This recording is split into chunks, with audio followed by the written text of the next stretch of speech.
Just Pearly Things, or Hannah, which is her real name, brought on a controversial figure from the alt-right, Nick Fuentes.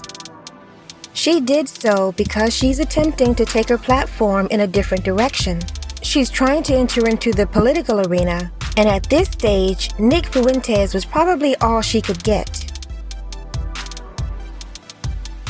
The Black Manosphere, O'Shea Duke Jackson, Mediocre Tutorials, Obsidian, not only didn't give any pushback for her racialized statements, they supported and made excuses for her. Dennis Sperling, a prominent member of the Black Manosphere, and it seems one of Kevin Samuels' closest friends, is positioning himself to be the next Kevin Samuels. These men really believe that this white woman is taking them mainstream with her, even if that means getting in bed with a known white supremacist and selling black women down the river. Wait, isn't this how we got to this country in the first place?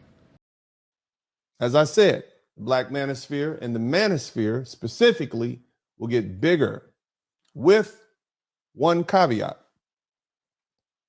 See, the Manosphere has been impregnated. And more likely than not, your new leader will be Just Pearly Things. Why? Because she is the most popular and she is speaking the talking points. Just like Kevin Samuels. You didn't like him either? It doesn't matter. He was deemed your leader. What you know now to be the Black Manosphere, it'll be there in spirit. You'll still have the same people. But the loudest voices will be coming from those recent additions mentioned earlier. And what that's going to do is force you all to look around and say, do we have anyone strong enough to push back? More likely than not, you won't. Give me something to be really mad at. That's what I want you guys to do. You know, I'm not about this outrage culture. I'm not about this feelings-based shit. You know what I'm saying? Based off of those two clips, give me something that's like, give me something that's like, oh fuck, like Jesus. You know what I'm saying?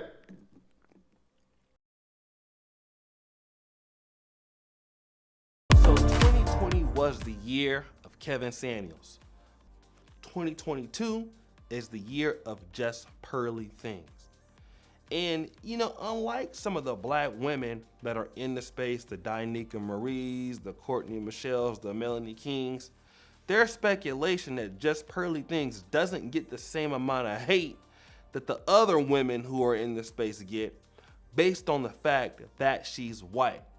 And the question that we want to answer today is Just Pearly Kings the new woman king of the Black Manosphere community? Not only did the black men put Hannah on a pedestal above the women of the Manosphere, they're ready to leave behind the black women who had been advocating for them for years, spouting their talking points, putting them on a pedestal, calling them high value and kings. And these black women put themselves on the front line to be attacked and called pygmies. And in return for their loyalty to O'Shea Duke Jackson, crowned Hannah as their new leader. And she has a message for black women. Okay, so I used to work in sales. I used to sell copiers. And that was a horrible job. I hated it. I had to quit that job. But I just wanted to say thank you to all the crazy women on this app. All the beautiful, majestic creatures. All of the, baby mothers. All of the ones talking their shit, whatever. Thank you for giving me a job, because I hated selling copiers. And now I get to talk about you guys for a living. So thank you.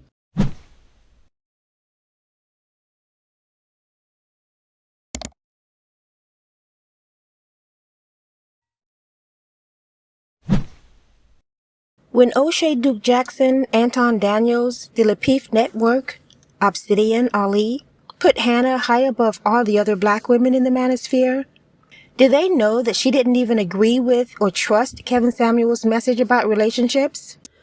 My biggest criticism of Kevin Samuels, he constantly is preaching to tell people to like get married, stay married, get back with the mother of your kids, whatever. Um, but he's only been married for 3 years. And I know he put out a video recently saying, oh, well, you wouldn't, like, nobody ever asked if Steve Harvey was married. But personally, I've listened to a lot of Steve Harvey, and I thought the same thing. I thought it was ironic that he was giving out advice after being divorced like twice or one time. You know, like this stuff happens all the time. So sometimes I'm a little bit skeptical just because, like, personally, I would never go to a dentist with bad teeth, right? I wouldn't do it. I wouldn't go to an overweight doctor.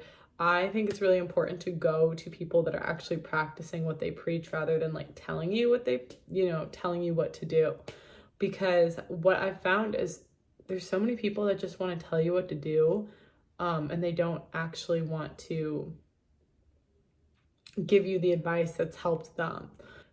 I don't know, it made me feel some type of way when I found out that he's been married for like 3 years total in his entire life, and he's trying to preach all this stuff about how to make a marriage work.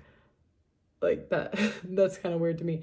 This next clip is O'Shea Duke Jackson's reaction video after finding out that Hannah had Nick Fuentes on her podcast. And you be the judge and ask yourself if it sounds like he feels insulted or upset.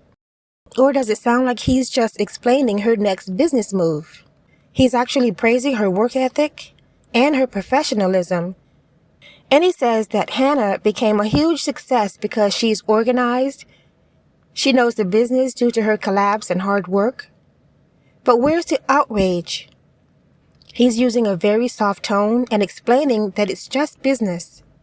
And there's nothing to see here. A few days ago, Just Pearly Things had an interview with white supremacist or white nationalist, whichever you want to categorize him, Nick Fuentes. Now, Nick Fuentes is a 24-year-old man who is very outspoken about, white nationalism and things like that. So she had him on a live stream. Now, what's very interesting about that is Just Pearly Things has a podcast that is based in London. And I would say that the majority of her full-time cast, I would say, would be a member of the Black London community. Like there's King Richards over there. There's a few other brothers over there.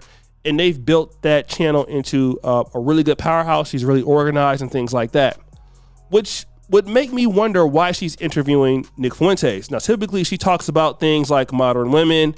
A lot of the things that you would see in the Manosphere are talking points.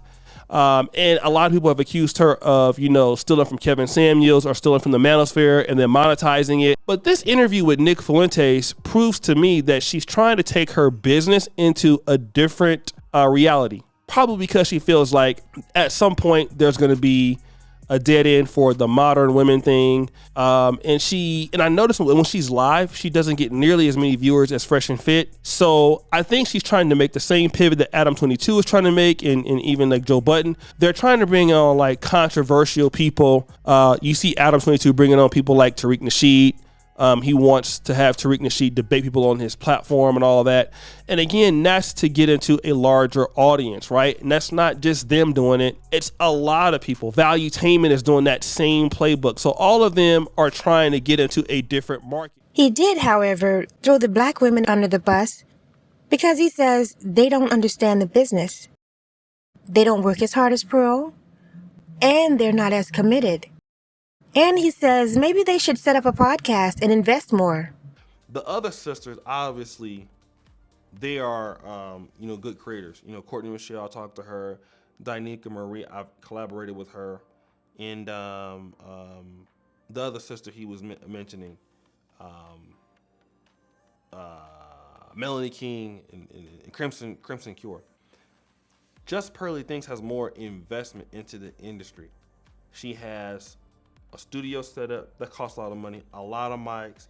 She went to Fresh and Fit at first and then understood their business model and just took the business model, and she's been trying to do YouTube for a long time. She puts out a lot of content and then chops up a lot of content too. Posts a lot of YouTube shorts. So she gets like 50, 60 million views. She understands how YouTube works more than the other ladies.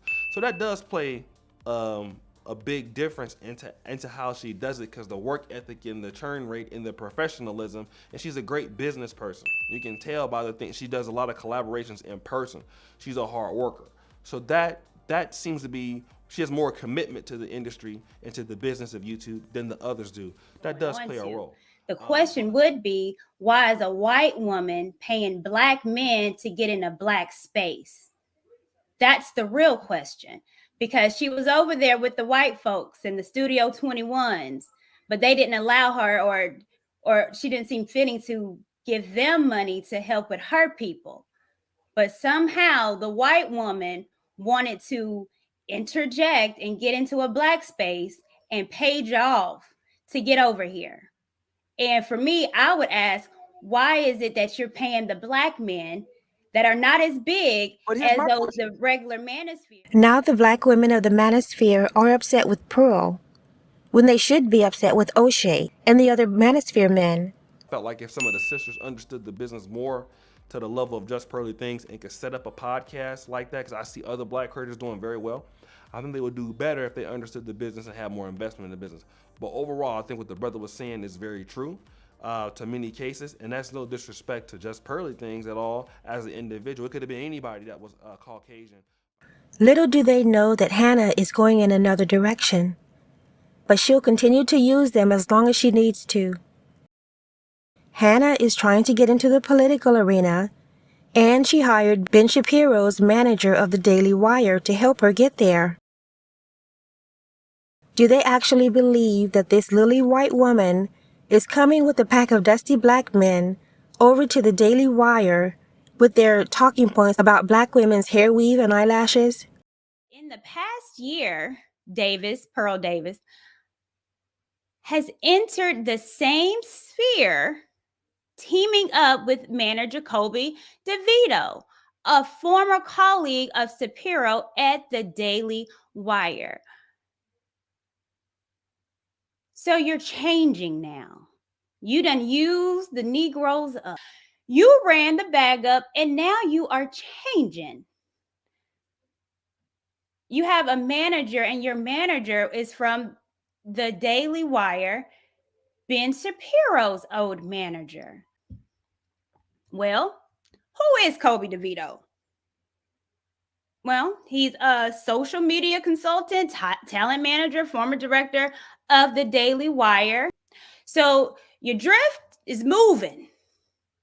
You came over here, you paid black men to get you in this space, used it up, got your money, and now you gonna drift off to somebody else, the Daily Wire, and trying to be a political phenomenon. The Black Manosphere is still defending Pearl, trying to explain what she really meant, trying to downplay the damage, and it's all because they still believe she's taking the mainstream with her. Clearly they didn't vet this woman before they crowned her the Manosphere King. But even now, after all the racist things she's said and the information that's come out about her, the Black Manosphere still believes she's in it for them. And if she makes it to mainstream, she's taking them with her.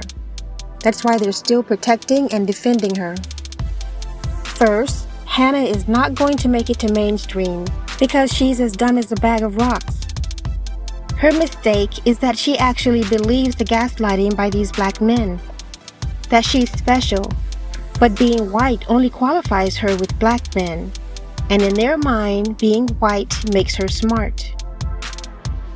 But if you watch her videos, all she does is memorize their talking points. And half the time, she doesn't understand what exactly she's saying. She doesn't understand what they mean, and most of the time, she doesn't do any research. White Manosphere threw her out, white women gave her pushback, and the only people gassing her are black men, and black women are the only ones willing to go on her show to be bashed. Hannah can't be too smart if she thinks that will get her into mainstream. What I have noticed about all of this is that the black men in the so-called Black Manosphere space don't even date black women, and they certainly don't marry them. So again, why do black women go on these podcasts? These men are only in it for the sole reason of making money. And it doesn't matter the destruction they're causing, it doesn't matter the reputation of the black women they're destroying, or the black community, because they don't like black women, and they nest in white communities. At this point, if Pearl or Hannah continues to strive in this space, it's due to the black women going on her podcast and continuing to support their degradation. And that I don't understand, and I have no answers for.